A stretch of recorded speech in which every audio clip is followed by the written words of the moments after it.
Ah, je vous trouve courageux de dire un petit... Non, parce qu'on nous avait tellement annoncé, c'est peut-être la déception en fait, on avait trop annoncé le discours de son quinquennat. Ça devait être le meilleur discours du quinquennat. Ce qui est il l'a laissé dire par ses collaborateurs du service communication, ce qui est assez étrange. Oui, c'est étrange et presque dangereux d'ailleurs à mon sens, parce qu'ils en font trop, si vous voulez, ils en font trop, et quand on en fait trop, on engendre la déception, bien évidemment. Hein.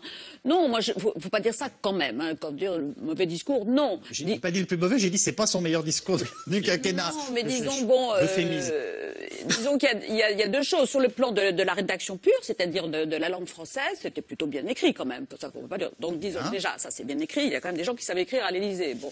Ensuite, bon, sur le plan du contenu, il y avait la partie historique qui n'était pas si mal, mais ce qui semblait plus enthousiasmant a priori, c'est-à-dire les rapprochements qu'il a fait constamment, c'est ça, les allusions permanentes à ce qu'il faut faire aujourd'hui, c'est-à-dire prendre les exemples de la résistance pour montrer ce que les jeunes devaient faire aujourd'hui et ce que lui, en particulier, comme président, était en train de faire. C'est-à-dire quelqu'un qui était capable de réformer, de résister, d'aller de l'avant, d'avoir de la constance, de vouloir... Enfin, c'était assez surprenant parce qu'on voyait le candidat constamment, dans la deuxième partie du discours, le candidat constamment sous l'éloge des quatre héros de la résistance, en fait. Donc c'est aussi un discours de projection dans l'avenir. Alors, voilà. Mais pour ceux qui, effectivement, pour la critique qu'on peut faire, vous dites que c'était pas un très bon discours en raison de l'intérêt politique qui perçait, vous voulez dire, sous l'hommage? Non, c'est-à-dire un joyeux ramage sous l'hommage. Non, mais il se trouve que François Hollande est très souvent tout à fait à son affaire dans ces séquences mémorielles. Alors, j'ai pas envie de vous dire, est-ce qu'on n'est pas...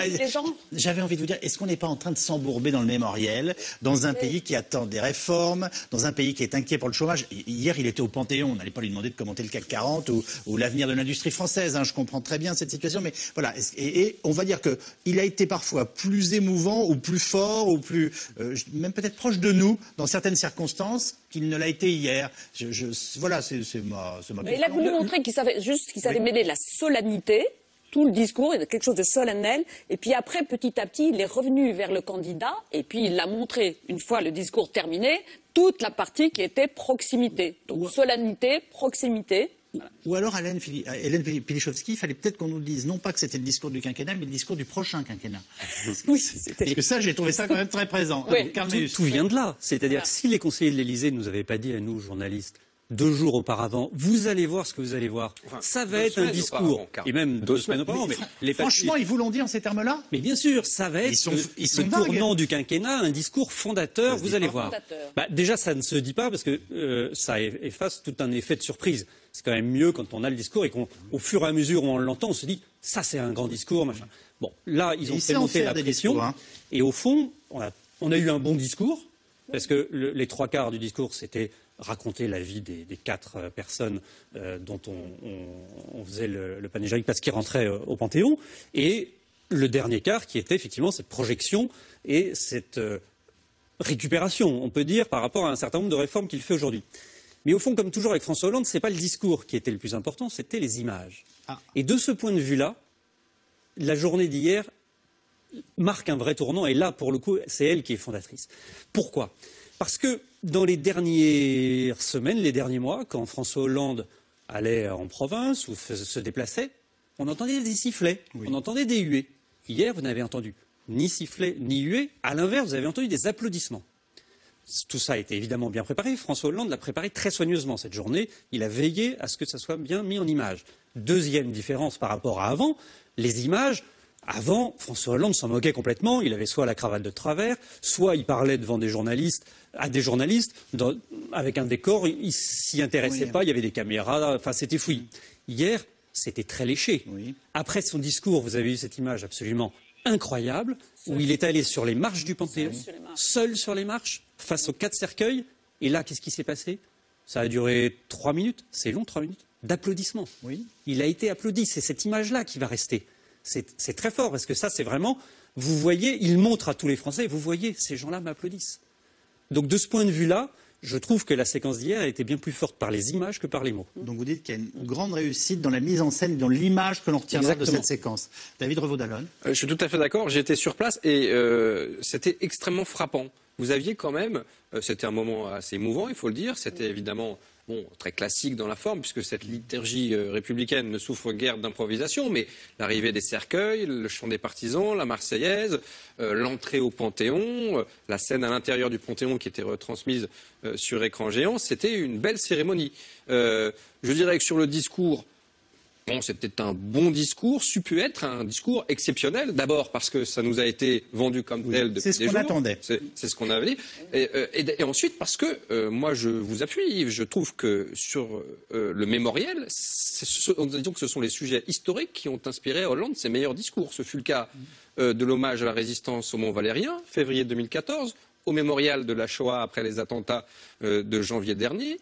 Ce fut le cas également au musée de l'immigration. Oui. Et ce fut le cas au D-Day, le débarquement du 6 juin. Et on peut ajouter le mémorial de Pointe-à-Pitre. Oui, la Caraïbe aussi. Donc ces 5 ou 6 discours sont, à mon avis, les meilleurs de ceux qu'on a pu entendre de la bouche de François Hollande. Donc celui-là était forcément, pour toutes ces raisons, déceptif. Il était bien écrit, les biographies, les trajectoires des 4 panthéonisés étaient assez bien tissées, c'était assez subtil. Le fond était évidemment intéressant et émouvant à entendre, puisque leur trajectoire, leur parcours parlent pour eux. Mais en revanche, on n'a pas eu ce discours extraordinaire qu'on nous annonçait, et je dirais même que ce petit épisode, cette conclusion de la séquence, je dirais, gâche l'ensemble. Pourquoi ? Parce qu'on finit la séquence Panthéon sur un président à l'intérieur du temple républicain, devant les cercueils, avec les familles, des images assez belles, hein, qui ont été en plus techniquement assez bien réalisées. Il suffisait que le président parte là-dessus, dans sa voiture, dans sa DS, fasse un signe, et c'était le modèle Mitterrand ou De Gaulle. Alors qu'est-ce qu'il a fait, Hollande ? Il s'est laissé une fois de plus rattraper par le démon du candidat, et donc ces 5 ou 10 minutes de candidat effacent l'heure de président avec ce discours, cette pause qu'a évoqué Karl sur les marches du Panthéon. Et donc chasser le candidat, il revient toujours au galop. Et qu'est-ce qu'on retient finalement de cette journée ? C'est un Hollande qui est candidat, plus qu'un Hollande qui est président. Alors rappelons-le, c'est un de ses terrains de prédilection, l'histoire, la mémoire et la compassion. Hier au Panthéon, le discours s'achève sur des formules de projection dans l'avenir avec des références très politiques. Il faut réformer pour avancer, déclare notamment le président de la République, qui évoque aussi la jeunesse, l'éducation et la catastrophe climatique, peut-être les piliers d'une fin de quinquennat, à moins que ce ne soit déjà les premiers piliers d'un nouveau quinquennat. François-Xavier Rigaud. La France a rendez-vous avec le meilleur d'elle-même. Ils étaient 4, 2 femmes, 2 hommes. Ils sont 4 à entrer aujourd'hui dans le monument de notre mémoire nationale. 4 destins, 4 chemins, 4 histoires qui donnent chair et visage à la République en rappelant les valeurs. Ils voulaient une République moderne, une République ouverte, une République généreuse, une République exigeante. La tâche n'est toujours pas finie. Nous devons la mener jusqu'au bout pour un État plus simple, pour des territoires équilibrés, pour des procédures modernisées, réformer pour ne rien refermer, réformer pour progresser, réformer pour avancer, réformer pour transformer. Haine du franc-maçon, du libre-penseur, haine du Front populaire, haine de la Ligue des droits de l'homme, haine de la démocratie. 70 ans après, ces haines reviennent, avec d'autres figures, dans d'autres circonstances, mais toujours avec les mêmes mots et les mêmes intentions. Elles frappent des innocents, des journalistes, des juifs, des policiers. Et c'est pour conjurer cette résurgence funeste que les Français, le 11 janvier, se sont levés. La jeunesse est la première qualité que doit savoir garder un vieux pays comme le nôtre. À nous de lui faire la place qu'elle mérite, de lui donner ses chances, de lui offrir l'espoir de la conquête, de la regarder avec bienveillance et de ne jamais distinguer entre nos enfants. Et quand certains rencontrent des difficultés, de ne jamais leur fermer la porte. Et si l'intégration connaît des ratés, et il y en a, ce n'est pas la faute de la République, c'est faute de République. C'est par l'école que la République reste fidèle à sa promesse. C'est par l'excellence qu'elle élève le plus grand nombre et qu'elle renforce le rayonnement du pays. C'est par la laïcité qu'elle dresse un mur infranchissable devant ceux qui veulent diviser les Français. Et c'est par l'intégration qu'elle fait aimer la France. L'indifférence, voilà l'ennemi contemporain. Indifférence face au fanatisme, au racisme, à l'antisémitisme, indifférence face aux injustices, aux inégalités, aux indécences, indifférence face aux catastrophes, au désordre climatique, à l'épuisement de notre planète. Face à l'indifférence, chaque génération a un devoir de vigilance, de résistance, et chaque individu a le choix d'agir. Tout commence par un choix. L'histoire nous transmet l'éminente responsabilité d'être à la hauteur du passé, à la hauteur des défis d'aujourd'hui et de demain. Pierre Brossolette, Geneviève de Gaulle-Antonios, Germaine Tillon, Jean Zay, prenez place. Ici, c'est la vôtre. Vive la République et vive la France.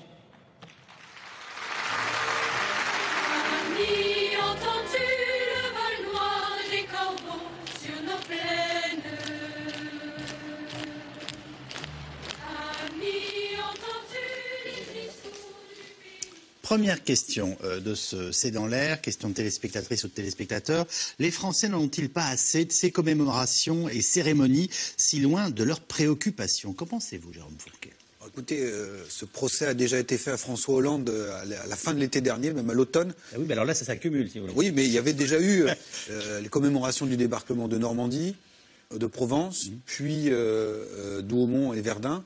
Et donc à l'époque, on avait dit déjà l'île de Saint, on avait dit voilà, François Hollande accumule les commémorations. On lui avait trouvé un nouveau surnom à ce moment-là. Et on avait sondé les Français à ce moment-là. Ils nous disaient aux 2/3 que ça faisait partie des prérogatives d'un président de la République. Oui. C'était normal et qu'il n'y avait pas de jeu de communication. Donc il n'y avait pas de sentiment d'exaspération à ce moment-là. Vous pensez donc, pardonnez-moi, qu'il n'y a pas d'agacement aujourd'hui? Comment vous sentez ça? Je ne pense pas qu'il y ait forcément d'agacement. En revanche, il serait assez illusoire d'en attendre des bénéfices immédiats en termes de popularité. C'est-à-dire que les Français pensent que ça fait partie du travail normal d'un président de la République. La scène était émouvante, les personnalités éminemment respectables, un certain nombre de messages étaient fédérateurs. Les Français actent tout cela, mais ça fait partie, encore une fois, du rôle d'un président de la République.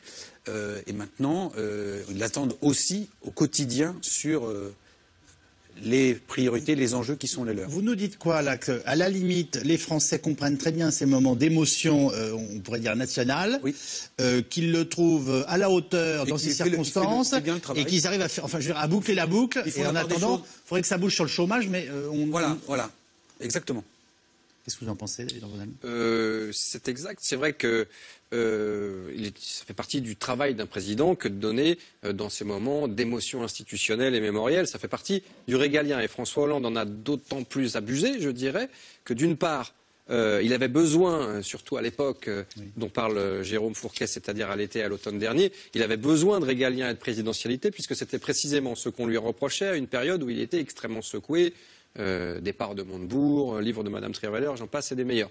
Et puis, deuxième chose, il a été fortement marqué, François Hollande lui-même, par son D-Day et par sa célébration du 6 juin 1944, qui a été une vraie réussite sur le plan à la fois diplomatique, avec cette fameuse rencontre Poutine-Poroshenko sous la houlette de François Hollande et Angela Merkel, et puis que son discours est très bon et que la cérémonie s'est bien passée. C'est pour le coup la vraie première cérémonie institutionnelle mémorielle et le premier vrai grand discours de François Hollande de ce quinquennat de mémoire. Ou alors, il y en a peut-être un autre, mais il m'aura sans doute échappé.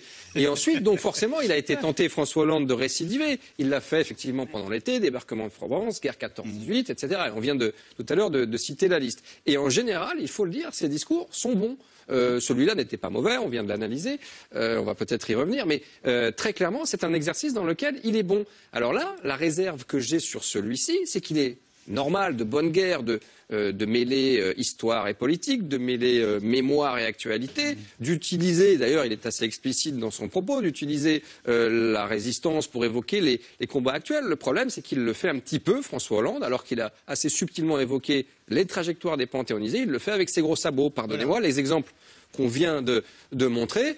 Bon, le 11 janvier, c'est pas, je veux dire, c'est pas criminel que de le citer sur un discours sur la résistance, mais la façon dont il le fait. Mais pas à tout propos, oui. Pas forcément à tout propos. On en a déjà pas mal entendu du 11 janvier ces derniers mois, donc c'était pas forcément. Il y avait peut-être une façon un peu plus subtile de l'amener. La réforme du collège, quand même, ils arrivent à nous parler via Jean Zay de la réforme du collège et des cours interdisciplinaires qui sont justement un des points de polémique de la réforme menée par Madame Belkacem. J'ai vu Madame Belkacem qui était au premier rang de la tribune, Madame Vallaud-Belkacem qui était aux anges, absolument. Oui, voilà. Donc là, c'est une opération politique. De même, quand il parle de Germaine Tillon et qu'il explique qu'elle serait dans les camps de réfugiés en Syrie, en Irak, ou qu'elle s'occuperait de Boko Haram, bon, il y avait peut-être une manière un petit peu plus fine de convoquer l'actualité et d'opérer cette dialectique entre histoire et moment politique actuel. Donc voilà, c'est le reproche que je ferai à ce discours. J'ai trouvé qu'il était un peu, pas très fin sur cette exploitation-là. Vous venez d'exprimer parfaitement ce que j'essayais de vous dire en début d'émission. C'est en fait, ça manquait un peu de subtilité. Enfin, on a compris que Najat Vallaud-Belkacem lui mettait 17/20 plus la croix d'honneur pour le discours et les références à l'histoire. De note. Pardon. Ah, on ne met plus de notes. Pardon. Alors, il manquait juste à plus. Il manquait juste la réforme territoriale ou bien le nouveau budget pour être tout à fait complet dans l'évocation du moment politique. Hélène Pilichowski. On peut aussi se demander si sur le plan de sa popularité, ça va être efficace. Pourquoi ? Parce que qu'est-ce qui a fait que François Hollande a dégringolé comme ça au niveau dans les sondages ? C'est aussi parce qu'il s'est éloigné de son électorat traditionnel, c'est-à-dire les classes laborieuses, comment dirait-on, les gens qui sont un peu en difficulté, tout cet électorat socialiste, etc., à qui il a donné une image de quelqu'un qui s'intéressait à autre chose en fait qu'à leur misère, ça c'est clair. Donc bon, alors l'exaltation des héros, les exemples, etc., les gens qui sortent qui sortent de l'énergie. Et nous, pauvres gens, qui nous parle. Vous voyez ce que je veux dire ? Moi, je pense que pour lui, je ne pense pas que ça soit sur le plan électoral pur, que ce soit une bonne chose de trop s'adresser à ce qui demeure en fait une élite, c'est-à-dire les gens capables de résister, les gens capables de réformer, les gens capables de lutter, les gens bon, mais il y a peut-être des gens qui se sont pas retrouvés là-dedans. Et puis il y a aussi, en plus, regardez, les communistes se sont aussi manifestés parce que la résistance communiste a été volontairement écartée du volontairement. Alors, est-ce qu'il a été suffisamment, calculateur pour essayer déjà se positionner sur l'échiquier politique en disant si j'ai une chance de gagner à la présidentielle, c'est en rassemblant, mais rassemblant où ? Plutôt au centre, avec mon programme clairement affiché social-démocrate. Donc à ce moment-là, les communistes, c'est un peu étonnant parce qu'on pensait qu'il avait déjà fait, je ne sais pas si c'est une gaffe, si vous voulez, en se moquant des tracts communistes. Vous vous souvenez, dans son émission sur Canal, des tracts communistes. Il a rencontré Fidel Castro 15 jours plus tard, donc c'était facile. Bon, mais là, quand même, il les élimine, et j'ai déjà entendu, on a reçu des communiqués du Parti communiste, des gens du Parti communiste, en disant il aurait pu trouver, par exemple, Marie-Paul, Vaillant Couturier. Vaillant Couturier, qui a été une héroïne communiste et qui, elle aussi, était une grande résistante. Bon, tout ça. Donc, ils se sont trouvés un peu frustrés. Donc, toute cette partie de la gauche, de la gauche qui, quand même, faisait des bataillons d'électeurs, s'est peut-être senti frustré à travers ce discours. Carméus. Oui, sur le Parti communiste, je mettrais un bémol parce que, d'ailleurs, il l'a rappelé dans son discours, une grande partie des résistants, Geneviève Antonéus de Gaulle, c'est quasiment dès le 17 juin 1940. On sait que le Parti communiste, la résistance, ça a commencé en tout cas pour le parti, en 1941, après l'invasion de l'Union soviétique. Donc ça aurait pu là créer une polémique. Mais à mon avis, c'était pas ça l'essentiel. Il a quand même pas cité le pacte germano-soviétique. Hein, donc non, voilà, il allait pas vers ça. Après, il était obligé d'aller en Corée du Nord pour se rattraper. Oui, ça aurait été quelque chose. Ce qui est intéressant, c'est que le discours fondateur, à mon sens, je parle sous le contrôle de David Rovedalon, c'est celui du 20 mai 2015 qu'il fait à Carcassonne. Et parce que ça, c'est non pas le discours excellentissime, mais c'est un vrai discours d'entrée en campagne. D'ailleurs, il le dit lui-même, il fait référence à son discours du Bourget en disant « relisez-le ». Et c'est un discours où il mêle à la fois le bilan et la perspective. Il arrive à jouer, Voilà, où il parle à la fois de la République, des Républicains. Il y a beaucoup de sous-entendus, il faut le relire, je l'ai apporté là parce qu'il y a beaucoup de phrases qui sont très importantes, qui sont très politiques. Et finalement, c'est là où c'est assez incompréhensible dans la façon de faire de l'Élysée, c'est ce discours-là où ils auraient dû nous dire faites attention, c'est celui-là qui est le plus important. Or, ça n'a pas été le cas. Or, ça n'a pas été le cas. Et finalement, ce discours du Panthéon, quand on regarde... qu'ils nous prennent pour des imbéciles et qu'ils nous baladent. Non, c'est que je crois qu'ils étaient sincères dans l'idée de je l'exclus pas. Qu'il y avait quelque chose d'important. Mais c'était les images qui étaient importantes, oui, comme on l'a dit tout à l'heure. Mais la séquence des discours mémoriels commence le 6 juin 2014. Et quand on regarde les courbes de popularité jusqu'en décembre 2014... Ça n'a pas d'effet. Eh bien, ça n'a non seulement pas d'effet, mais le point le plus bas, en tout cas, là, je ne sais pas pour l'IFOP, mais pour la Sofres qui travaille pour le Figaro Magazine, c'est en décembre 2014. Donc ça n'a effectivement aucun effet. Effectivement. Ouais. Et donc, on s'interrogeait sur la popularité. Donc il y a l'effet éventuel des discours, mais il faut aussi avoir présent l'esprit que tout le monde n'a pas regardé ou écouté la retransmission de ces cérémonies, premièrement. Donc ça l'impact dans toute une série de catégories de la population. Ils ont fait à peine plus que Roland Garros, pour dire les choses simplement. Voilà. Premièrement. Et deuxièmement, il y a les discours, il y a aussi les actes. Il y a quelques jours, si on parle de l'électorat traditionnel de la gauche, il s'est passé aussi quelque chose en matière d'éducation. C'est-à-dire qu'il y a un décret qui a été promulgué le soir même d'une manifestation, où un certain nombre d'enseignants et de syndicats qui sont historiquement marqués à gauche, et au PS en particulier, avaient défilé. Donc, avec des parents d'élèves. Avec des parents d'élèves, la FCPE, on a vu le président de la FCPE qui a été débarqué parce que soutien inconditionnel. On n'a jamais vu ça. Enfin, donc on peut disserter sur les bien-fondés du discours et son impact électoral. C'est quelque chose d'important.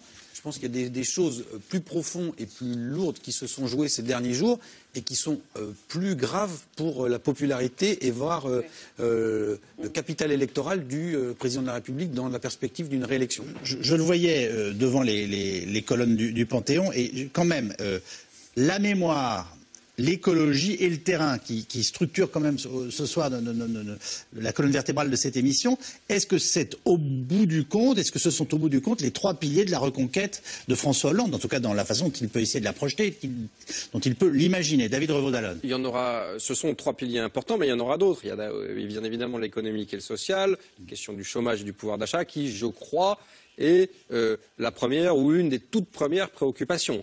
Il va y avoir, et c'est d'autant plus flagrant depuis janvier, il va y avoir le terrain de la laïcité, de la sécurité, du terrorisme et du rapport à l'islam, puisque semble-t-il, on a deux candidats parmi les trois plus importants qui vont résolument mener campagne sur ce terrain-là. Il y aura ce positionnement aussi. Et il y a très clairement la question de la popularité qui reste extrêmement faible pour un candidat et qui va être un problème pour François Hollande dans les prochains mois, d'abord par rapport à son camp, à son propre camp, puisqu'il va s'agir d'éviter une primaire. Le spectre de la primaire est un peu éloigné, mais il peut toujours revenir. Si d'aventure, en septembre ou octobre 2016, François Hollande est à 13% ou 15%, ça va quand même créer des débats au PS. Donc il y a aussi ces autres piliers-là. Mais vous avez raison, le terrain et le mémoriel, c'est d'ailleurs une équation qui est envisagée depuis le début par l'Élysée. Comment régler parfaitement le curseur entre le très haut, c'est-à-dire le régalien, le présidentiel, et le très proche, la proximité, l'empathie, qui est un terrain sur lequel François Hollande est plutôt à l'aise et bon. Ce que je voulais vous faire remarquer, vous aviez raison de nous ramener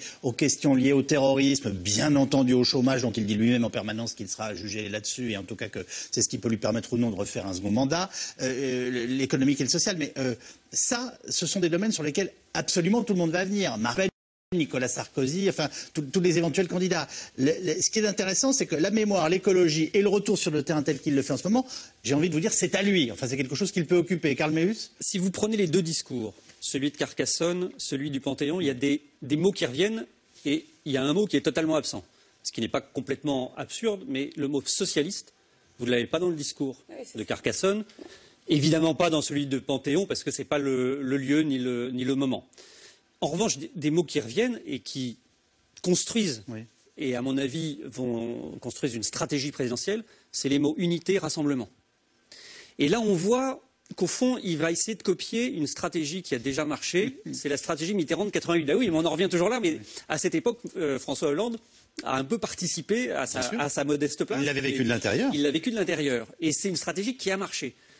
Je suis l'homme de la nation, je suis la France unie, ça c'était François Mitterrand, et quand vous regardez tout ce que dit François Hollande, l'unité, le rassemblement, l'apaisement, parce que du coup ça permet de renvoyer Nicolas Sarkozy, et à l'époque c'était Jacques Chirac, à la division, à la fraction et à l'extrémisme, puisque du coup, dans la même période, en tout cas, on peut faire le parallèle. En 88, Jacques Chirac est coincé par Jean-Marie Le Pen. Et là, Nicolas Sarkozy va avoir un problème avec Marine Le Pen. Et donc, il faut qu'il s'en démarque. Ce qui laisse un espace pour François Hollande qu'il occupe dès maintenant. Vous êtes en train de nous dire qu'il va désigner en permanence deux agités qui s'appellent Marine Le Pen et Nicolas Sarkozy, en tout cas qu'il veut nous le suggérer? Eh bien, oui, c'est vraiment du subliminal. C'est-à-dire que, voyez, moi, je suis l'homme qui apaise. Est-ce que les Français voudront de ça en 2017 ? C'est pas sûr. Ils préféreront des résultats et peut-être quelque chose qui clive ou quelqu'un qui clive. Alors, deuxième pilier pour François Hollande.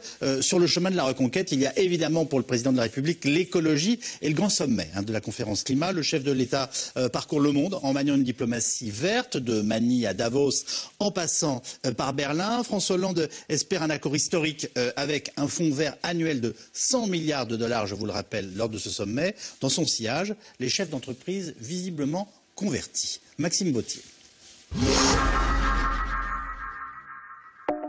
Depuis le début de l'année 2015, quand François Hollande pose un pied hors de l'Hexagone, c'est souvent pour parler changement climatique. Comme ici, aux Philippines. Je sais que si nous laissons faire, alors il y aura des conflits qui surgiront. Ou ici, à la Martinique. Avec la biodiversité, nous pouvons créer davantage d'emplois. Ou encore là, à Davos, en Suisse. Les capitaux doivent s'investir massivement dans l'économie verte. Le président a donc fait sa mue en faisant de l'écologie son marqueur politique de l'année 2015. Ainsi, dès sa rentrée médiatique en janvier, le président annonce la couleur. Il souhaite introduire avant 2017 une taxe sur les transactions financières en Europe, une taxe verte. Moi, je pense que cette taxe devrait être mise au service, justement, du climat, c'est-à-dire de la lutte contre le réchauffement climatique. Vous savez que beaucoup de pays émergents ne sont pas prêts à signer un accord sur le climat à la fin de l'année, celle qui nous concerne, puisque c'est nous qui allons organiser la conférence, parce qu'ils disent, nous, on n'a pas les moyens d'investir pour notre transition énergétique. Réussir sa conférence climat de décembre 2015, l'obsession du président de la République. Aux Philippines, en février dernier, dans cet archipel si souvent touché par les catastrophes météorologiques, François Hollande lance l'appel de Manille et promet aux Philippins de trouver un accord historique à Paris contre le réchauffement climatique. Quand je l'ouvrirai, cette conférence, je verrai vos visages, je rappellerai votre regard sur les responsabilités des chefs d'État et de gouvernement. Et je vous promets, I promise you, we'll succeed in Paris. Pour tenir ses promesses de succès, François Hollande devra convaincre les pays les plus prospères de mettre la main au portefeuille. Lors du sommet Caraïbes Climat, au mois de mai, le président a appelé à la solidarité entre les pays riches et pauvres et a promis d'ici 2020 l'instauration d'un ambitieux fonds vert destiné aux pays les plus fragiles. Nous allons créer un fonds vert qui doit être suffisamment doté pour qu'à l'horizon 2020, il puisse rassembler 100 milliards de dollars. Et avec cette source de financement, avec aussi des financements innovants, nous pourrons apporter les moyens, les ressources indispensables pour que la transition énergétique puisse se faire, pour qu'il y ait aussi des investissements créateurs d'emplois, parce qu'avec le renouvelable, avec la biodiversité, nous pouvons créer davantage d'emplois en même temps que nous pouvons assurer une meilleure protection de la planète. La transition énergétique et la croissance verte, voilà peut-être le véritable enjeu politique pour François Hollande. À Davos, lors du Grand Forum économique mondial, le président a donc appelé les grandes entreprises à s'unir contre le réchauffement climatique. Des capitaux doivent s'investir massivement dans l'économie verte. Aujourd'hui, c'est moins de 1% des portefeuilles traditionnels qui sont placés dans l'économie verte. Nous devons donc créer un nouveau marché. En quelques semaines, François Hollande a fait de l'entreprise un élément indispensable pour la réussite de ce grand rendez-vous. Lors d'un sommet des grands patrons à Paris il y a 10 jours, le président est donc venu naturellement vanter aux entrepreneurs les atouts de la transition énergétique qu'il a promise. Si nous allions nos intelligences avec nos devoirs, si nous sommes capables de faire lever des innovations, des ruptures, faire apparaître de nouvelles technologies, alors nous pouvons construire ensemble un nouveau monde.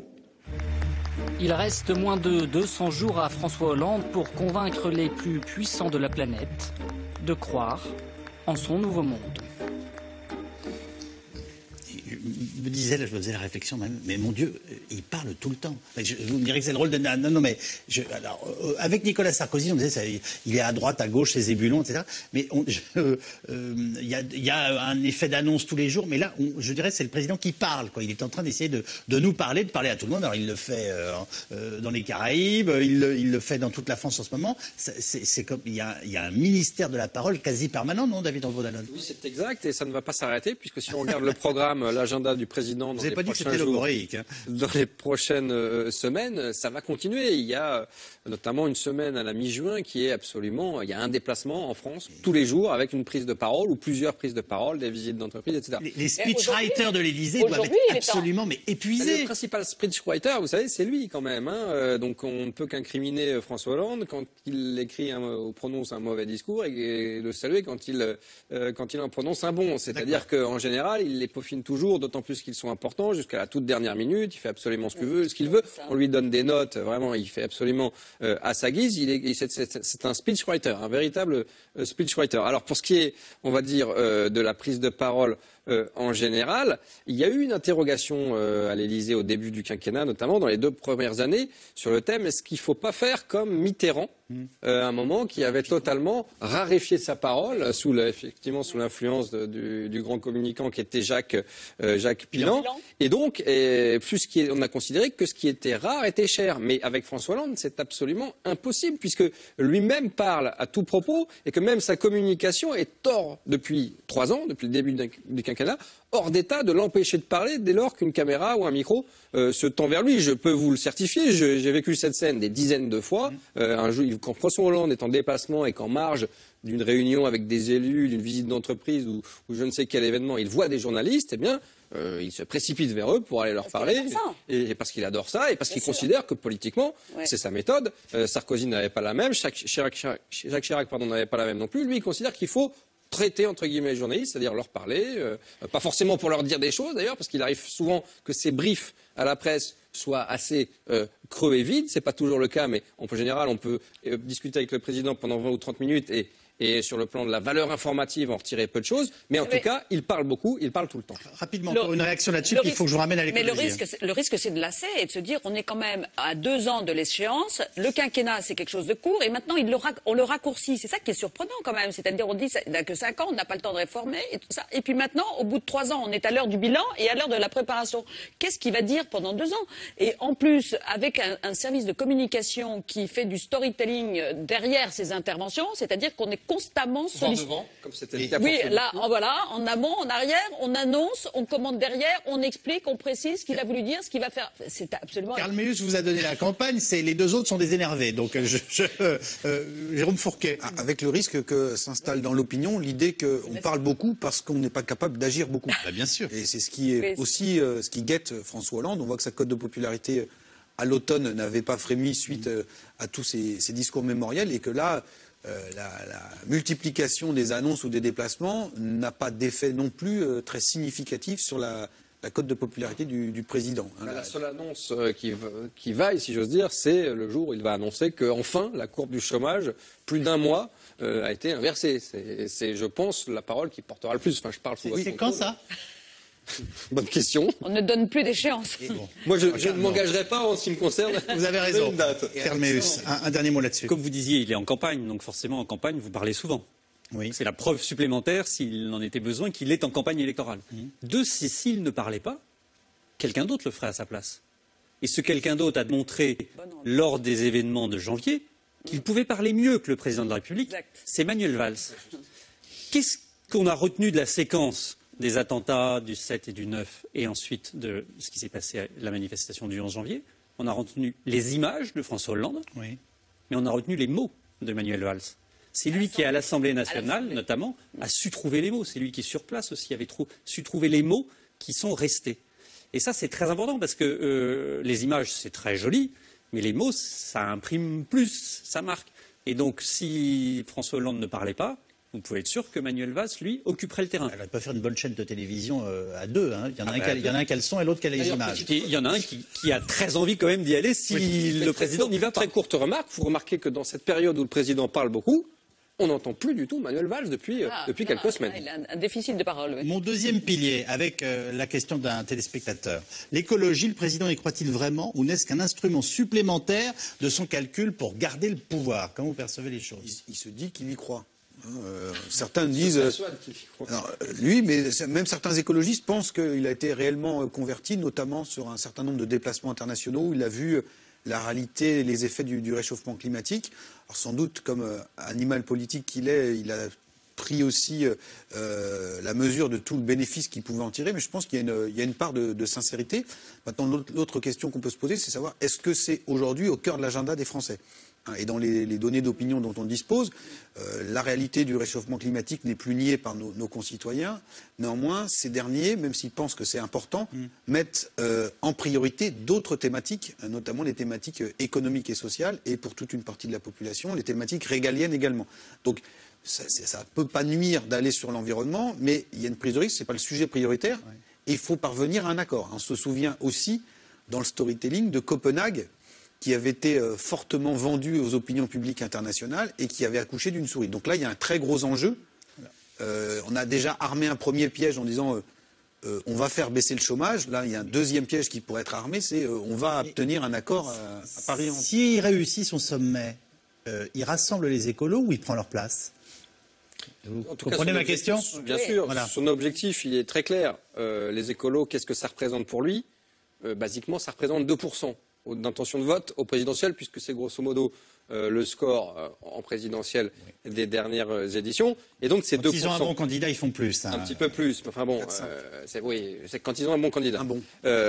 Là, qu'est-ce qu'on a? On a quand même un risque d'avoir un candidat socialiste non qualifié au deuxième tour, une réédition du 21 avril 2002, et donc avec ces listes concurrentes qui enlèvent ces 0,5, 1, 2%, souvenez-vous, Chevènement, Taubira, etc.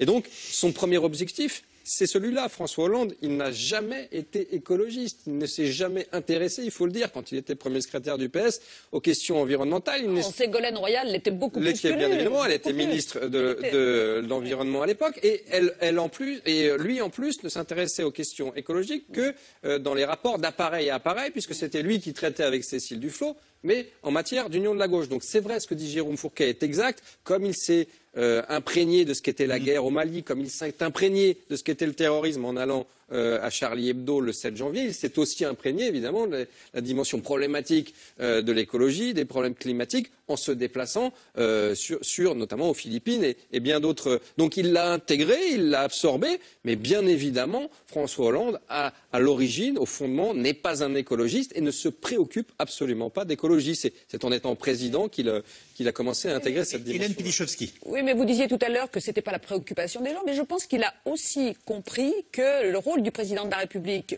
vraiment pour que sa stature soit bien établie, c'était d'apparaître comme un guide, comme un éclaireur d'idées, comme quelqu'un qui est un peu au-dessus des préoccupations quotidiennes aussi, et qui sait convaincre son peuple et montrer que la France peut être leader en la matière.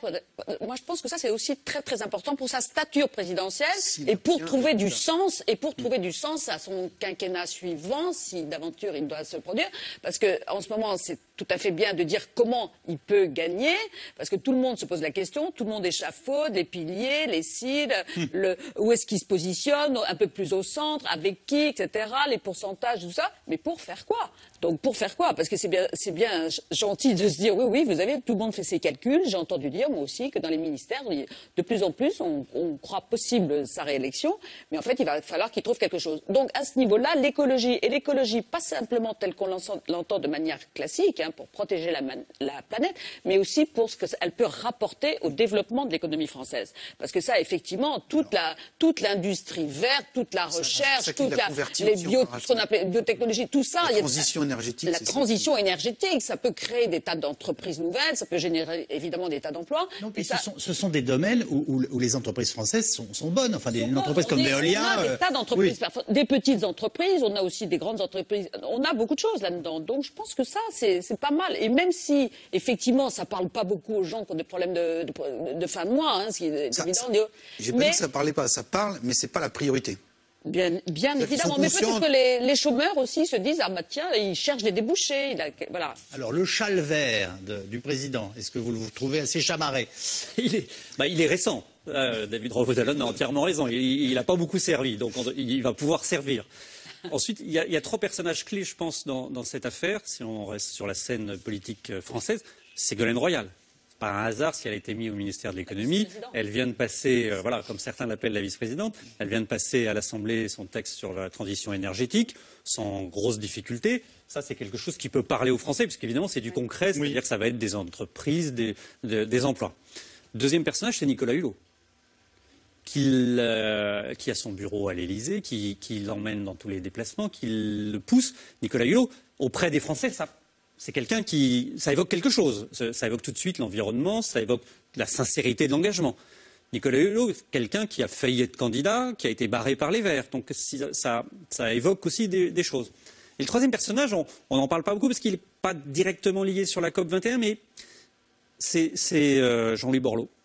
Parce qu'il est lui aussi, avec son projet en Afrique, d'électrification de l'Afrique, c'est un peu à la marge, mais enfin, c'est quand même un centriste qui est aidé par l'Élysée. Il y a un bureau à l'hôtel Marigny, c'est juste à côté de l'Élysée. Vous me l'apprenez, parce que alors là, pour le coup, c'est un scoop, enfin, en tout cas pour moi. Non, là, on l'a écrit, ça a été dit. Très bien, mais son ancien collaborateur. Moi, je le découvre. Donc. Son ancien directeur de cabinet a opportunément été nommé préfet de la région Île-de-France. Donc, ce sont à ces petits gestes-là que l'on voit où sont ses amis.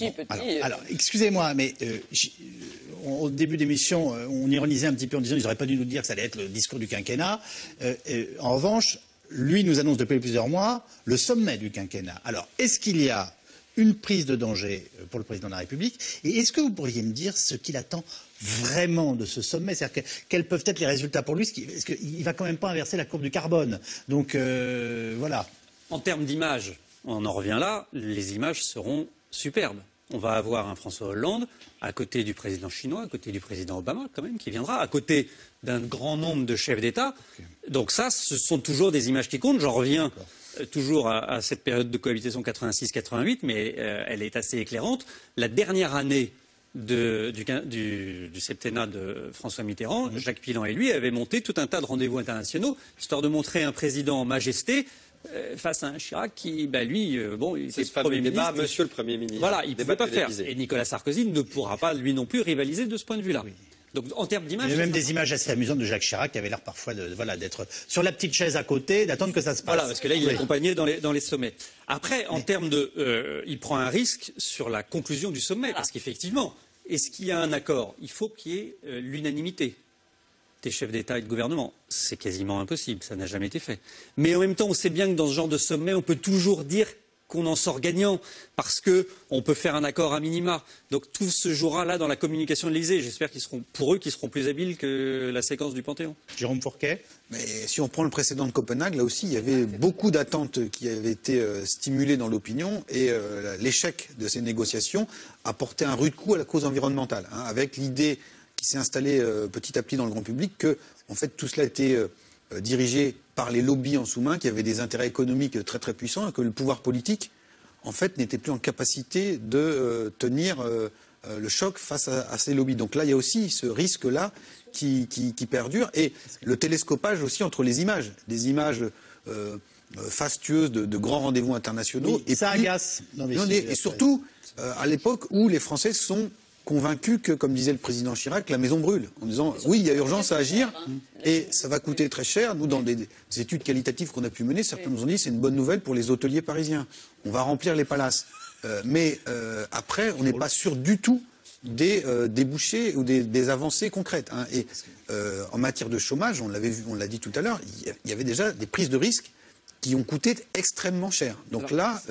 C'est ce que j'allais vous dire, c'est imaginer une courbe du chômage qui frétille pas beaucoup ou pas du tout, un été, j'allais vous dire, où il pleuve, et en plus, non mais je suis sérieux en plus, et un sommet où on aura forcément, parce que c'est normal, nous allons en parler à vos lecteurs, à nos téléspectateurs, mais voilà, et on en parle depuis longtemps, on fasse monter un peu la pression, alors que c'était quand même pas la première passion française, si je puis dire, même si tout le monde est conscient. Toutes les ONG, voilà. Les ONG demandent des comptes. Il aura besoin quand même des écologistes, ne serait-ce que pour ne pas être présent. Vous évoquiez 2%, ça peut quand même être 5% tout à l'heure. Voilà, est-ce qu'il n'y a pas un danger potentiel important? Oui, bien sûr, mais il l'a parfaitement mesuré. Vous remarquerez qu'Hollande, même s'il s'avance un petit peu, ne s'est jamais autant avancé sur la question du sommet climat que sur celle du chômage. D'ailleurs, il sait très bien, il a en tête, en mémoire Copenhague, et il sait qu'un échec serait assez cuisant pour lui. En revanche, au-delà de tout ce qui a été dit et qui est juste, c'est une façon, là encore, de se situer en président au-delà des partis, au-delà des clivages partisans, puisque c'est un sujet qui non seulement concerne tous les Français, mais concerne toute la planète. Donc toute la planète, on va avoir un président au-dessus des clivages, et là encore, on est dans ce que Carl Neuss a parfaitement résumé en termes de stratégie de campagne, ça va être le rassemblement tous azimuts, le consensus tous azimuts, l'unité contre deux candidats de droite et d'extrême droite qui vont être évidemment qualifiés de clivants, d'hystérisants et de conflictuels. Donc là-dessus, il s'inscrit parfaitement dans sa stratégie de campagne. Après, il y aura effectivement d'autres personnes à traiter que Mme Royal, M. Borloo et M. Hulot, qui sont les dirigeants du parti écologiste et ses apparatchiks. Troisième et dernier pilier, le terrain. Au tournant des 3 ans, François Hollande semble très définitivement en campagne, cette fois-ci au sens propre. Un déplacement par semaine, préparé par ses équipes, de Carcassonne à la Caraïbe, ou ce matin par exemple à Limoges. Sur place, le président défend son bilan et explique que la France a tous les atouts pour réussir si elle ne cède pas au repli. 77% des Français ne souhaitent pas qu'il se représente à 2 ans de la fin de son mandat, au moment où nous parlons. Barbara Steck. Être ou ne pas être candidat en 2017 ? Telle est la question qui se pose au président de la République après 3 ans de mandat. En tout cas, depuis quelques semaines, François Hollande semble penser à sa réélection. Ses discours, comme ses déplacements, ont comme des airs de campagne. Il n'y a pas de fatalité. Il y a la volonté. Il y a la confiance. Il y a le courage. Et la France, elle a tous les atouts pour réussir dans le monde qui vient. À condition, car il y a toujours des conditions, à condition qu'elle ne cède pas à la tentation du repli sur elle-même, à condition qu'elle soit fidèle aux valeurs de la République. Dans le Limousin, sur des terres qui lui sont chères, longtemps élu corrézien, François Hollande signait un contrat de plan État-région. L'occasion de vanter les mérites de sa politique territoriale, mais aussi d'esquisser un bilan.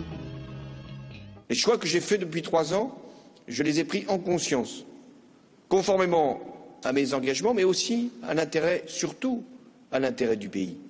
Si j'ai pris ces choix-là, c'est parce que je pensais, avec les gouvernements de Jean-Marc Ayrault et de Manuel Valls, qu'ils étaient les meilleurs. Je ne les ai pas faits pour essayer de plaire aux uns en essayant d'éviter de déplaire aux autres. J'ai fait ces choix parce que je pense que, sur la durée, ils feront connaître leurs résultats. Point d'orgue de cette séquence, son déplacement à Carcassonne, il y a 10 jours, où le président a fait référence à ses promesses du Bourget. Et voilà qu'avec son discours de 2012, on entrevoit le candidat de 2017. Après les réformes de structure, après les réformes d'urgence, disais-je à cette époque, nous pourrons redistribuer ce que nous aurons créé, ce que nous aurons fabriqué, ce que nous aurons engagé, ce que le pays aura pu, par son redressement, favoriser. Voilà les temps qui doivent être proposés. D'abord le redressement, ensuite la redistribution. Mon projet, ma feuille de route figure en toutes lettres et je demande à chacun de se rapporter au discours du Bourget ou, pour ceux qui le préféraient, au discours de Carcassonne. Des interventions qui peinent à convaincre. Selon un sondage, 77% des Français ne souhaitent pas que François Hollande se représente. Mais en coulisses, les soldats se mettent en ordre de bataille pour créer l'appétit. Après François Rebsamen il y a 2 jours dans Le Monde, qui appelle à une nouvelle candidature en 2017, c'est Jean-Michel Bellet, président du PRG, qui renouvelait sa confiance au président hier matin. François Hollande dira ce qu'il souhaite faire et si en 2017 il est candidat, bien nous le soutiendrons bien naturellement. J'espère que nous le soutiendrons sur un bilan qui sera un bilan positif, en particulier en matière de croissance et en matière d'emploi, parce que c'est cela qui compte et parce que c'est cela qu'attendent les Français. Autre bonne nouvelle pour François Hollande, la réélection attendue ce soir de Jean-Christophe Cambadélis à la tête du Parti socialiste. Le compte à rebours a commencé. Le président est en campagne, mais pour faire quoi? Que nous propose-t-il dans cette cacophonie? Il y a une colonne vertébrale qui apparaît, sans vous? C'est le vrai problème auquel va être confronté François Hollande. C'est effectivement, il a résolu la question de la personne. Oui. D'accord, le congrès du PS s'est bien passé. Il a de la chance que Manuel Valls soit un rocardien, donc quelqu'un qui n'ira pas l'affronter, que Martine Aubry est une deloriste qui préfère être nommée plutôt qu'élue, donc tout va bien, et que Arnaud Montebourg est un Montebourgeois, c'est-à-dire quelqu'un totalement foutraque, donc qui a ruiné ses chances. Il fait qu'il est à peu près assuré, sous réserve de primaire comme disait David Revaudalon, mais bon, aujourd'hui il est assuré d'être le candidat. Ce qui est déjà un préalable qui n'était pas évident. Souvenez-vous des émissions que vous faisiez à l'automne 2014. Certains disaient qu'il ne terminerait pas son quinquennat. Absolument. On parlait de dissolution. Donc, de ce point de vue-là, la séquence qu'il a opérée, c'est de la belle ouvrage. Il faudra que David Revaudalon nous écrive un livre pour nous raconter ça, parce qu'il l'a vécu de l'intérieur. Mais honnêtement, chapeau le politique, parce qu'il a réussi à rétablir cette situation. Ce qui ne veut pas dire qu'il va être réélu, parce qu'il y a ce vrai problème. On évoquait les résultats, mais surtout on évoque la question que vous posez, qu'est-ce qu'il va faire? Un second mandat? Pourquoi faire? Si c'est de nouveau pour perdre 3 ans comme on a perdu là, je ne suis pas sûr que les Français l'acceptent. Et dans le chiffre que citait votre reportage, 77% des Français ne veulent pas qu'il soit candidat. Le plus important, c'est les sympathisants socialistes. Oui. 54%. C'est-à-dire qu'au cœur même de son électorat, des gens qui ont voté pour lui en 2012, il y en a plus de la moitié qui ne veulent pas que ce soit lui. Hélène Pelichowski. Parce que ce qui est très difficile aussi pour la gauche, donc s'il reste un président de gauche, c'est l'idée du changement. Parce que à chaque programme de la gauche, et François Hollande, c'était le changement, c'est demain. Vous vous souvenez de son... C'est maintenant. C'est maintenant, pardon. Là, ça sera peut-être demain. Ça sera peut-être demain. Alors, vous avez trouvé le slogan de la campagne. Elle est très forte.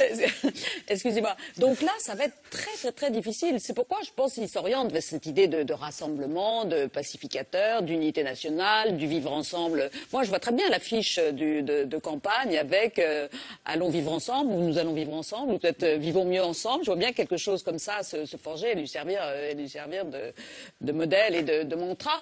Mais je suis quand même un peu inquiète, effectivement, sur le contenu, sur le projet idéologique, parce que c'est quand même... Quoique François Mitterrand, est-ce qu'il avait réellement... Absolument pas. Vous avez tout à fait raison. C'est le Mini. Oui, c'était ça. Il faut rappeler que la campagne de 2012 n'a pas non plus été un modèle en termes, je dirais, de combat idéologique. La campagne de François Hollande, c'était une campagne, entre guillemets, de bon père de famille. On l'a dit à plusieurs reprises ici, sans prise de risque. À part une ou deux qui étaient celles du Bourget qu'il évoquait et la question la taxation. On se réveillait avec des taxations à 75%, dont on n'avait pas tenu au courant. C'est le seul coup de la campagne. Dans son rôle et qu'il va répondre après à ses adversaires une fois installé sa stature, sa vraie stature de candidat et de président crédible sortant. Peut-être qu'après il va attendre les coups des adversaires et répondre en fait. Et c'est peut-être pour ça que Nicolas Sarkozy lui semblait être le bon adversaire, l'adversaire ad hoc. Parce que, en fait, c'est celui d'en face qui va prendre l'initiative du débat, peut-être. Le terrain, c'est payant ou pas? Ça peut. Vous vous rendez compte le nombre de déplacements en ce moment? Les discours, je vous disais tout à l'heure, décidément, il parle beaucoup, mais alors, voilà, les discours, ça n'arrête pas. On parle d'unité de rassemblement, mais regardez les 3 reportages que vous avez montrés. Oui. Carcassonne dans l'Aude, bastion socialiste, les Antilles, plus de 65% pour François Hollande, Limoges, ville bastion de la gauche tombée à droite. Donc s'il rassemble, il commence d'abord par la famille. Hein. C'est-à-dire que là, la tournée des popotes, elle se fait ici, premièrement. Deuxièmement, sur qu'est-ce qu'il va raconter et quelle peut être la suite, on voit que Nicolas Sarkozy avait eu exactement la même difficulté en 2012 en disant « j'ai raté mon mandat, mais il y avait la crise et on va faire les réformes demain ». Là, il dit aux élus de l'Aude, il va y avoir 2 phases. Rappelez-vous ce que j'ai dit au Bourget.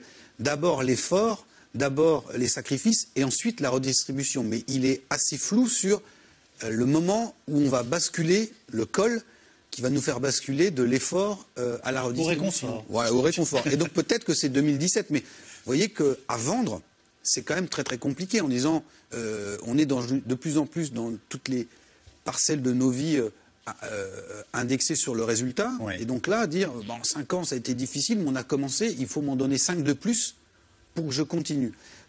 Ça n'a pas porté chance à Nicolas Sarkozy. David Revaud-Dallon, et on file vite au SMS.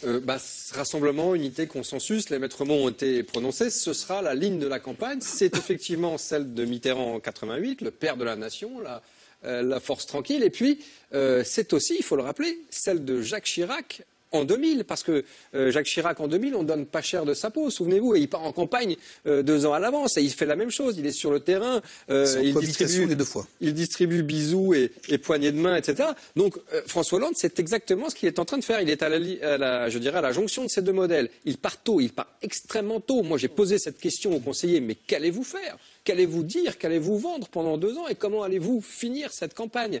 Je crois que ils ont dans l'esprit qu'il faut d'abord vendre le bilan, c'est précisément ce qu'a fait François Hollande à Carcassonne, avant d'avoir le projet qui sera pour la dernière séquence. Et puis il y a un dernier élément qui est très important, c'est la personnalité de François Hollande. Je l'ai accompagné aux Antilles. J'ai vu le candidat reprendre le dessus physiquement. Vous le voyez sur son pupitre, penché, comme ça, prendre plaisir. Les intonations de voix qui étaient celles de la campagne, qu'on n'avait plus entendu depuis les années, depuis les mois de sa campagne. C'était les bains de foule. Souvenez-vous qu'il y a encore 6 mois, 8 mois, il était hué, sifflé à Carmaux, à Clermont-Ferrand. Et donc, il y a aussi, je dirais, la dimension personnelle d'un François Hollande qui va aux Antilles, qui est acclamé. 65% pour lui aux élections présidentielles, il n'y avait aucun risque. Je pense que le vrai risque, il est ailleurs. Il est dans une forme d'illusion ou de popularité illusoire qui entourait comme une bulle François Hollande et ses conseillers à l'Élysée qui ne correspondraient pas à la réalité. D'ailleurs, Jérôme Fourquet, en tant que sondeur, peut bien le préciser. Je crois que le total gauche n'a jamais été aussi faible en pourcentage dans ce pays. Il est 10 points en dessous en termes de popularité que ce qu'était Nicolas Sarkozy 3 ans après son élection. SMS. Peut-on penser que les politiques cherchent à revisiter l'histoire pour la mettre au service de leur ambition ? J'aime bien ces questions dont on connaît les réponses. Oui. On s'est vertué à l'expliquer au début de l'émission. Oui. Ils le font tous. Ils ont tous écrit des livres, ils ont tous eu leur héros dans l'histoire. Vous avez remarqué, Nicolas Sarkozy, c'était... Mandel. Manuel Valls, c'est Clémenceau. Oui, on a eu... François Hollande, pour le coup, lui... Philippe Séguin, c'était Napoléon III. Il y en a toujours... c'est Napoléon. Oui, chacun s'investit dans son... Oui, chacun son héros, et c'est un peu ça, en fait. Oui. Sait-on déjà quelle manifestation Hollande présidera en juin 2016 pour célébrer le Front populaire en vue du rassemblement de son camp ? C'est drôle. On lui concède de ne pas oublier les communistes, c'est ça ? Oui, voilà, c'est important à ce moment-là de ne pas oublier les communistes. Il a fêté Jean Zay au Panthéon. Oui, absolument. Il peut faire tous les discours qu'il veut, la jeunesse s'en fiche complètement. Alors ça, je ne sais pas, mais comment vous percevez les choses ? Je ne sais pas quels sont les éléments en termes d'opinion. Je crois que, pour l'instant, en tout cas, du point de vue de la promesse de la campagne, c'est-à-dire de faire de la jeunesse la priorité du quinquennat, elle n'a pas été tenue. Et on peut considérer que cette réforme du collège, quoi qu'on en pense, c'est finalement le premier vrai texte d'importance qui soit écrit et voté en direction de la jeunesse. Non, mais quant à la jeunesse, excusez-moi, quant à la jeunesse que je côtoie tout le temps, de 25-30 ans, elle est très très indifférente à ça. Très indifférente. Elle considère que c'est hors temps, que c'est pas du tout dans leur monde. Jérôme Fourquet. En termes de communication, c'est pas forcément ce qui est le plus adapté. Après, en termes de popularité, sur les jeunes, on est un peu au-dessus de la moyenne nationale, 21% en moyenne et 25-30 chez les jeunes, donc c'est un peu mieux. C'est pas non plus très flamboyant. Et la promesse, la priorité du quinquennat, c'était l'emploi pour les jeunes. Bon, il y a eu des dizaines de milliers d'emplois aidés, mais je ne suis pas convaincu que ce soit ça qui permette de susciter un enthousiasme massif dans cette génération. Mélanger sans vergogne les rôles de président et de candidat, n'est-ce pas précisément ce qui a été reproché à Sarkozy ? Bien sûr. Ça, oui. On a même reproché à Sarkozy un discours tout long qui était plus près de l'élection présidentielle que ne l'a été le discours de Carcassonne. Mais le discours de Carcassonne est un discours d'entrée en campagne. Et comme l'a décrit très bien David Revaud-Dallon, la cérémonie du Panthéon, à la fin, a totalement éclipsé la sonalité du moment pour entrer dans une campagne électorale à coup de selfies, de serrage de main et de photos. Et il y avait un décalage complet, là. Oui, je me souviens que François Hollande avait accusé, la formule, c'était pendant la campagne. On a un président candidat qui est désormais un candidat président en parlant de Nicolas Sarkozy. Je crois que le dit Sarkozy, il faut bien retourner le compliment. Il a fait tout au long de la campagne le candidat président. Il l'a fait, le candidat sortant. Le candidat sortant. C'était une habileté sémantique destinée à la fois à le descendre de sa présidentialité et à expliquer qu'il allait être sorti. Et le discours de Toulon avait été rajouté dans les comptes de campagne de Nicolas Sarkozy, les sorties du budget de l'Élysée. Et Nicolas Sarkozy a trouvé une formule, lui, pour parler de François Hollande en ce moment, puisque maintenant il l'appelle moi-je. Oui. Ce qui, de la part de Nicolas Sarkozy, est assez comique. Oui, vous avez raison. C'est quoi diriger un pays? Uniquement de la com, nous demande un téléspectateur ou une téléspectatrice? Pas uniquement, mais c'est beaucoup le risque du trop de com. Et après, ce sont des résultats aussi, mais sans communication, ça ne marche pas. Regardez Obama. Tout le monde loue ses qualités de communicant. Quand il arrive sur Twitter avec son compte personnel, tout le monde dit c'est formidablement bien joué. Bill Clinton lui envoie un message sur Twitter, on dit c'est formidable. En France, c'est la même chose. Ils essayent de faire la même chose. Je crois que les deux mamelles finalement de la gouvernance sont communication, organisation. On a eu un très bel exemple entre ce qui s'est passé sous le gouvernement Ayrault et sous le gouvernement Valls. Ça va ensemble. Ayrault, ça ne fonctionnait pas. Matignon, c'est une machine aussi à régler les problèmes, à faire passer les textes, à prévoir l'agenda et aussi à vendre l'action du gouvernement. Ni l'une ni l'autre n'était assurée. Là, on peut considérer que c'est un peu mieux fait avec Manuel Valls, où d'une part, l'équilibre gouvernemental est à peu près assuré et où la discipline est respectée, et d'autre part où c'est plutôt pas trop mal vendu, du moins mieux vendu que sous la période précédente. Jérôme Fourquet. Ça, c'est un élément évidemment important, mais les résultats le sont au moins autant. C'est-à-dire qu'il faut vendre quelque chose, mais encore faut-il qu'on ait quelque chose à vendre. Avant, il ne savait pas, il s'en mêlait les pinceaux tout seul. On se souvient de toute la série des couacs. Oui. Là, aujourd'hui, si on prend aussi l'exemple d'Obama, il communique peut-être très bien, il est peut-être très, très photogénique. Si vous regardez les élections intermédiaires, il prend baffe sur baffe. Ils ont été sanctionnés très très sévèrement. Les clips d'Obama sont assez ahurissants. Donc ça ne suffit pas. Où Hollande voit-il un retour d'un sentiment anti-Front populaire et anti-franc-maçon? Je vous avoue que moi aussi j'ai été un peu surpris par cette partie du discours. Je pense qu'il qualifiait une montée des extrémismes en général et partant de ce qui avait frappé Jean Zay pour le transposer effectivement sur la séquence que nous vivons actuellement avec antisémitisme et racisme au premier chef. C'est la raison pour laquelle il a employé cette large dévoilé, un magazine a dévoilé la franc-maçonnerie de Manuel Valls? Non, quand même pas. Non. Depuis sa prise de fonction, je suis au chômage et je ne suis pas apaisé mais déprimé et sans perspective d'avenir. N'est-il pas le seul à être heureux? Alors, ça, je pense que c'est un point très sensible. On pourrait dire que c'est assez agréable d'avoir un président de la République équilibré, qui traverse les épreuves. On ne pourrait pas lui reprocher son bonheur, mais c'est intéressant quand même que la formulation soit comme ça. Est-il le seul à être heureux en France? Ce que disait tout à l'heure David Revaud-Dallon, c'est le risque d'avoir le président et son entourage qui sont dans une bulle. En disant, on a bien réussi la séquence du Panthéon, on a des belles images, la popularité remonte un peu, on n'a pas été sifflé aux Caraïbes. Oui. Et pendant ce temps-là, vous avez ce téléspectateur et des millions d'autres qui voient leur situation stagner, voire se dégrader. Je pense pas que ça puisse jouer contre lui quand même, parce qu'il y a une chose qu'on ne peut pas lui reprocher, c'est son aptitude au bonheur, et ça, je pense que les Français ont compris qu'il l'avait au fond de lui-même. Oui, mais il l'a reçu dans le verso. Vous-même, vous le disiez tout à l'heure, le chômeur, il chôme. Enfin, la question est très parlante. Apaisement, ce monsieur, comme 5 millions de gens qui sont sans emploi, eh bien, je pense que c'est un peu le cadet